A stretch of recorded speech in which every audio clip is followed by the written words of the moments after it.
Hi everybody. I have no idea. For some reason it went dark. I'm gonna give you a couple of minutes to all arrive again. Did anybody else have a problem just then? Are you all still there? I see one of you is back. I'm gonna wait a couple of minutes just to make sure that everyone comes back. I'm really sorry, I have absolutely no idea what happened.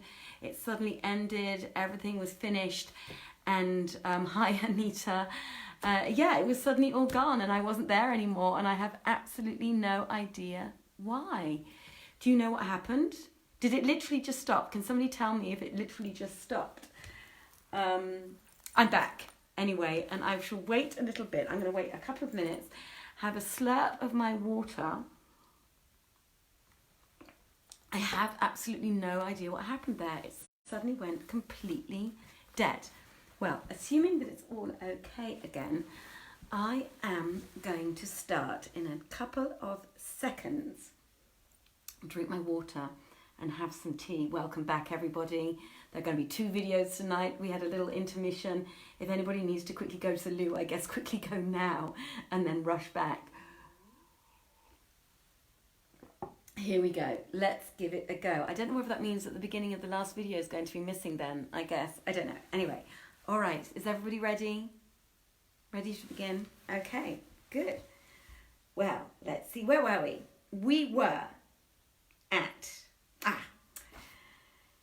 So, she had entered this room that was hung with mosquito curtains of satin looped with marguerites.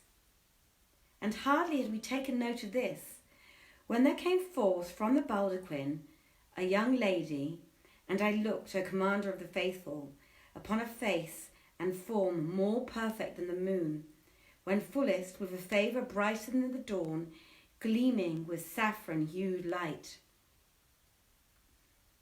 The fair young girl came down from the estrade and said to me, "Welcome, and good cheer to my sister, the dearly beloved, the illustrious, and 1,000 greetings." Then she sat down and said to me, "O my sister, I have a brother who hath set sight of thee at sundry wedding feast and festive seasons. He is a youth, handsomer than I, and he hath fallen desperately in love with thee, for that bounteous destiny hath garnered in thee all beauty and perfection, and he hath given silver to this old woman, that she might visit thee, and she hath contrived on this wise to foregather us twain. He hath heard that thou art one of the nobles of thy tribe, but nor is he aught less in his. And being desirous to ally his lot with thy lot, he hath practised this device to bring me in company with thee. For he is fain to marry thee after the ordinance of Allah and his apostle, and what is lawful and right there is no shame." When I heard these words and saw myself fairly entrapped in the house, I said, "Hearing is consenting." She was delighted at this and clapped her hands, whereupon a door opened, and out of it came a young man blooming in the prime of life, exquisitely dressed, a model of beauty and loveliness and symmetry and perfect grace, with gentle winning manners and eyebrows like a bended bow and shaft on cord, and eyes which bewitched all hearts with sorcery, lawful in the sight of the Lord, even as saith... Actually, you know what? I'm going to do something very quickly, guys, because I've just realised I am not going to be on some of the pages anymore. So bear with me a minute while I at least add it to the... this is so annoying. To the reading in isolation page. So just bear with me 1 second.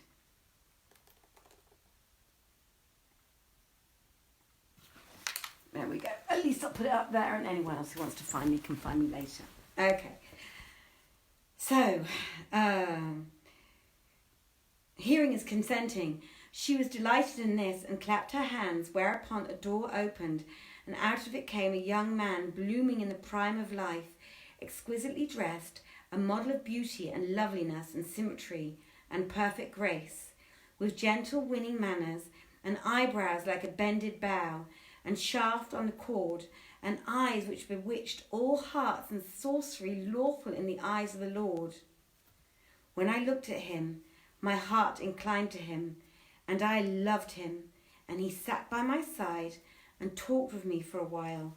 And when the young lady again clapped her hands, and behold, a side door opened, and out of it came the Kazi, with his 4 accessors as witnesses. And they saluted us, and sitting down, drew up and wrote out the marriage contract between me and the youth, and retired. Then he turned to me and said, Be our night blessed, presently adding, O my lady, I have one condition to lay on thee. Quoth I, O my lord, what is that? Whereupon he arose, and fetching a copy of the holy book, presented it to me, saying, Swear hereon, thou wilt never look at any other than myself, nor incline thy body or thy heart to him. I swore readily enough to this, and he joyed with exceeding joy, and embraced me round the neck, while love for him possessed my whole heart. Then they set the table before us, and we ate and drank till we were satisfied. But I was dying for the coming night. When night did come, he led me to the bride chamber, and slept with me on the bed, and continued to kiss me and embrace me till the morning. Such a night I have never had seen in my dreams. I lived with him a life of happiness and delight for a whole month, and at the end of which I asked his leave to go on foot to the bazaar and buy me certain especial stuffs, and he gave me permission. So I donned my mantilla, and taking with me the old woman and a slave girl, I went to the khan of the silk mercers, whereupon I seated myself in the shop front of a young merchant whom the old lady recommended, saying to me, This youth's father died when he was a boy, and left him great store of wealth. He hath by him a mighty fine stock of goods, and thou wilt find when thou seekest with him, for none in the bar hath better stuffs than he. Then she said to him, Show this lady the most costly stuffs thou hast by thee. And he replied, Hearkening and obedience. Then she whispered me, Say a civil word to him. But I replied, I am pledged to address no man save my Lord. And as she began to sound his praise, I said sharply to her, We want naught of thy sweetest speeches. Our wish is to buy from him whatsoever we need, and return home.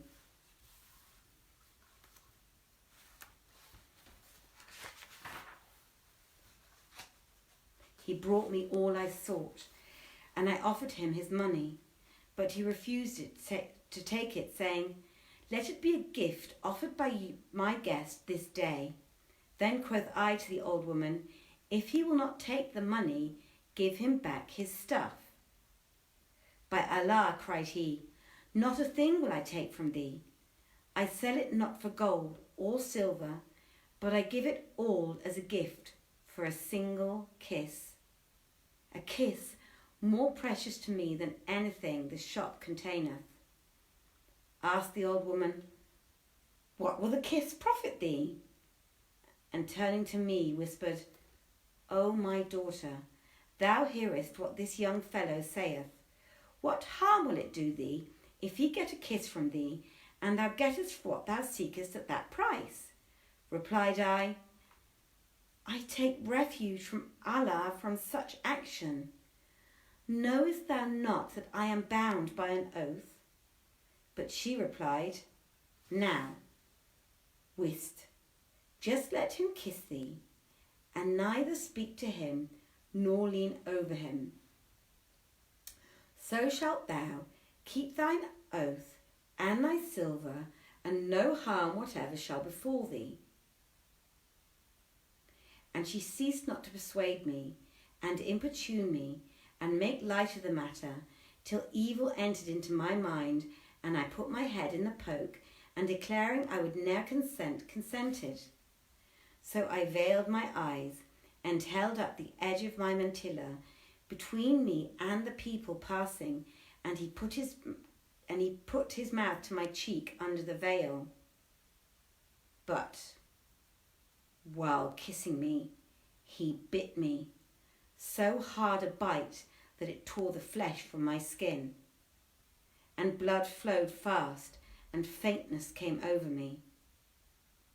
The old woman caught me in her arms, and when I came to myself, I found the shop shut, and her sorrowing over me and saying, Thank Allah for averting which might have been worse. Then she said to me, Come, take heart, and let us go home before the matter become public, and thou be dishonoured. And when thou art safe inside the house, feign sickness, and lie down, and cover thyself up, and I will bring thee powders and plasters to cure this bite withal, and thy wound will be healed at the least in 3 days. So after a while I arose, and I was in extreme distress, and terror came full upon me. But I went little by little till I reached the house, when I pleaded illness and lay me down. When it was night, my husband came in to me and said, What hath befallen thee, O my darling, in this excursion of thine? And I replied, I am not well. My head acheth badly. Then he lighted a candle and drew near me and looked hard at me and asked, What is that wound I see on that cheek in thy tenderest part 2? In thy tenderest part 2? And I answered, When I went out today, with thy leave to buy stuffs, a camel laden with firewood jostled me, and one of the pieces tore my veil and wounded my cheek. And as thou seest, for indeed the ways of the city are straight. Tomorrow, cried he, I will go complain to the governor, so shall he gibbet every fuel seller in Baghdad. Allah upon thee, said I, burden not my soul with such a sin against any man. The fact is, I was riding on an ass, and it stumbled, throwing me to the ground, and my cheek lighted upon a stick or a bit of glass, and got this wound. Then, said he, tomorrow I will go up to the Jafar, the Bamaki, and tell him the story, so shall he kill every donkey boy in Baghdad. Wouldst thou destroy all these men because of my wound, said I, when this which befell me was by the decree of Allah and his destiny? But, he answered, there is no help for it, and springing to his feet, plied me with words, and pressed me till I was perplexed and frightened, and stuttered, and stammered, and my speech waxed thick, and I said, this is a mere accident by decree of Allah. Then, O Commander of the Faithful, he guessed my case, and said, thou hast been false to thine oath. He at once cried out with a loud cry, whereupon a door opened, and in came 7 black slaves, whom he commanded to drag me from my bed and throw me down in the middle of the room. Furthermore, he ordered one of them to pinion my elbows and squat upon my head, and a second to sit upon my knees and secure my feet. And drawing his sword, he gave it to a third and said, strike her, O Sa'ad, and cut her in twain, and let each one take half and cast it into the Tigris, that the fish may eat her. For such is the retribution due to those who violate their vows and are unfaithful in their love. And he redoubled in wrath. Then he repeated to the slave, Smite her, O Sa'ad. And when the slave who was sitting upon me made sure the command, he bent down to me and said, O my mistress, repeat the profession of faith, and bethink thee if there be anything thou wouldst have done, for verily this is the last hour of thy life. O good slave, said I, wait but a little while, and get off my head, and make charge thee with thy last injunctions. Then I raised my head, and saw the state I was in. Now I had fallen from high degree into lowest disgrace, and into death after life, and such a life, and now I had brought my punishment upon myself by my own sin, whereupon the tears streamed down from my eyes, and I wept with exceeding weeping. But he looked on me with eyes of wrath, and began repeating, Tell her who turneth from our love to work it injury sore, and taketh her a fine new love, the old love tossing o'er. We cry enough o' thee, ere thou enough of us shalt cry. What passed between us doth suffice, and happily something more. When I heard this, O commander of the faithful, I wept and looked at him, and began repeating these couplets. To severance you doom my love, and all unmoved remain. My tear-sore lids you sleepless make, and sleep while I complain. You make firm friendship reign between my eyes and instantly. Yet can my heart forget you not, nor tears can I restrain. You made me swear with many an oath my trust to hold for aye. But when you regained my bosom's lord, you wrought me traitor bane. I loved you like a silly child, who wots not what is love. Then spare the learner, let her not be by the master slain. By Allah's name, I pray you write, when I am dead and gone, upon my tomb, this died of love, whose sensitive love had ta'en. Then happily one shall pass that way, who fire of love hath felt, and treading on a lover's heart, with ruth and woe shall melt. When I ended my verses, tears came again, but the poetry and the weeping only added fury to his fury. And he recited, 'Twas said he bade me leave the dealing of my soul, but that she sinned a mortal sin, which clipped me to its clip. She sought to let another share the love between us twain, but my true faith of unity refuseth partnership. When he ceased reciting, I wept again, and prayed his pardon, and humbled myself before him, and spoke him softly, saying to myself, I will work upon him with words, so haply he will refrain from slaying me, even though he take all I have. So I complained of my sufferings, and I began to repeat these couplets. Now by thy life, and wert thou just my life, thou hadst my not ta'en. But who can break the severance law, which parteth lovers twain? Thou loadest me with heavy weight, and longing love, when I can hardly bear my chemisette, for weakness and for pain. I marvelled not to see my life and soul in ruin lain. I marvel much to see my frame such severance pangs sustain. When I ended my verse, I wept again, and he looked at me and reviled me in abusive language, repeating these couplets.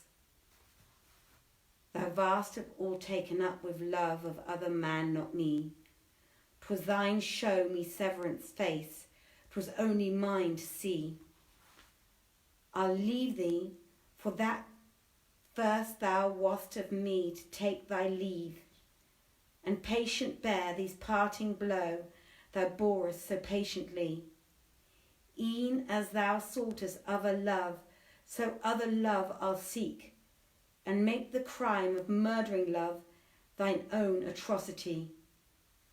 When he had ended his verses, he again cried out to the slave, Cut her in half and free us from her, for we have no profit of her.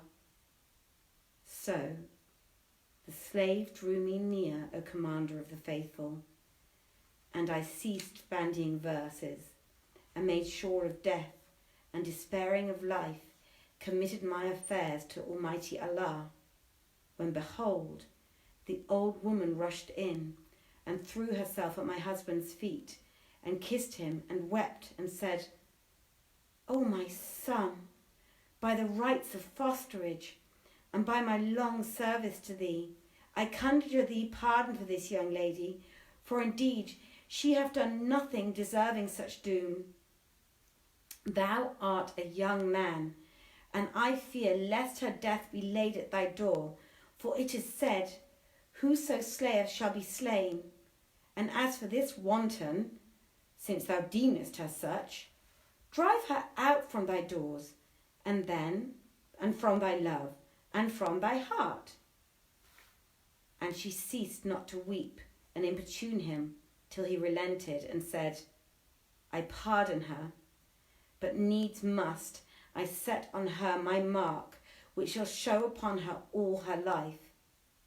Then he bade the legs drag me along the floor, and lay me out at full length, after stripping me of all my clothes.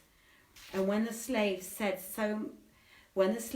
sat upon me that I could not move, he fetched in a rod of quince tree, and came down with it upon my body, and continued beating me on the back and sides till I lost consciousness from excessive pain, and despaired of my life. Then he commanded the slaves to take me away as soon as it was dark, together with the old woman, to show them the way, and throw me upon the floor of the house wherein I dwelt before my marriage. They did their lord's bidding, and cast me down upon my old home, and went about their ways. I did not revive from my swoon till dawn appeared, when I applied myself to the dressing of wounds with ointments and other medicaments, and I medicined myself, but my sides and ribs still showed signs of the rod, as thou hast seen. I lay in weakly case, and confined to my bed for 4 months before I was able to rise and health return to me. At the end of that time, I went to the house where all this had happened, and found it in a ruin. The street had been pulled down, end long, and rubbish heaps rose from where the building erst was, nor could I learn how this had come about. Then I betook myself to this my sister on my father's side, and found with her these 3 black bitches. I saluted her, and told her what had betided me, and the whole of my story, and she said, O my sister, who is safe from the despite of time and secure? Who is safe from the despite of time and secure? Thanks be to Allah, who hath brought thee off safely. And she began to say, Such is the world, so bear a patient heart, when riches leave thee, and when friends depart. Then she told me of her own story, and what had happened to her with her own 2 sisters, and how matters had ended. So we abode together, and the subject of marriage was never on our tongues for all these years. After a while, we were joined by our other sister, the procuratrix, who goeth out every morning, and buyeth all we require for the day and night, and we continued in such condition till this last night. In the morning, our sister went out, as usual, to make her market, and then befell us with what befell us from bringing the porter into the house and admitting these 3 calendar men.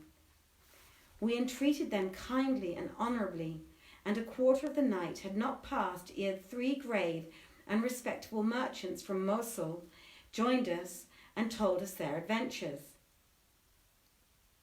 We sat talking with them, but on one condition, which they violated, whereupon we treated them as sorted with their breach of promise, and made them repeat the account they had given of themselves. They did our bidding, and we forgave their offence.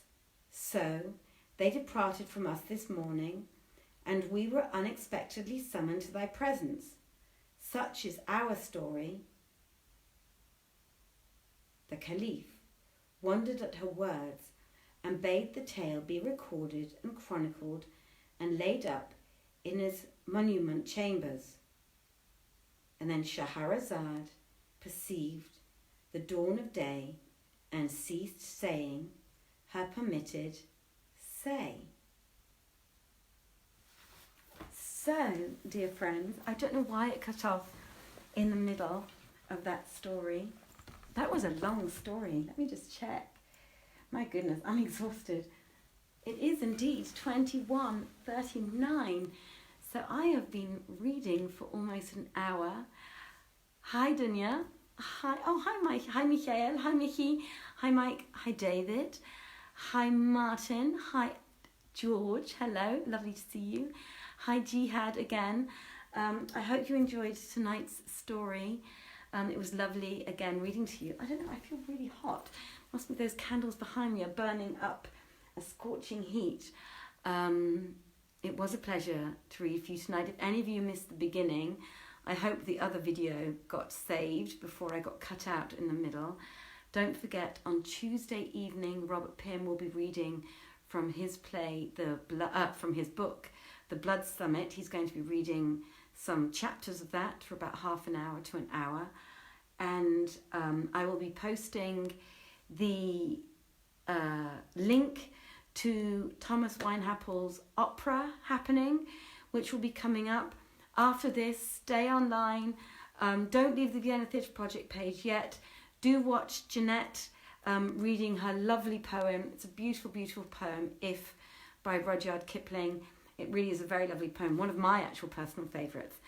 And I wish you all many salams. I will be back on Wednesday or Thursday, I believe. Hopefully Saman will be back on Wednesday. If not, I will read. Otherwise, I will see you all again on Thursday. I wish you a wonderful, wonderful evening, a wonderful Monday. Take care of yourselves. If you're having breakfast, have a gorgeous breakfast. If you're having lunch, have a gorgeous lunch. If you're having dinner, have a lovely dinner. If you're getting ready to go to bed, have a wonderful sleep, beautiful dreams, and whatever happens, we're going to get through this together. Take care, everybody. Much love. Many salams. See you next week.